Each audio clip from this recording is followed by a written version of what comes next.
देवराजसेव्यमान पावनाद्रिपङ्कजं ज्ञानयज्ञसूत्रमिन्दुशेखरं कृपाकरं नारदादियोगिवृन्दवन्दितं दिगम्बरं काशिकापुराधिनाथ कालभैरवं भजे।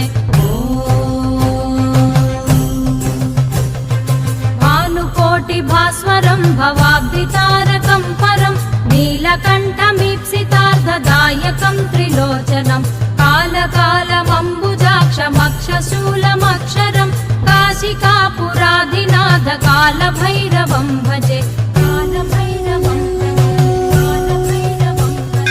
शूलटङ्कपाशदण्डपाणिमादिकारणं श्यामकायमादिदेवमक्षरं निरामयं भीमविक्रमं प्रभुं विचित्रताण्डवप्रियं काशिकापुराधिनाथ कालभैरवं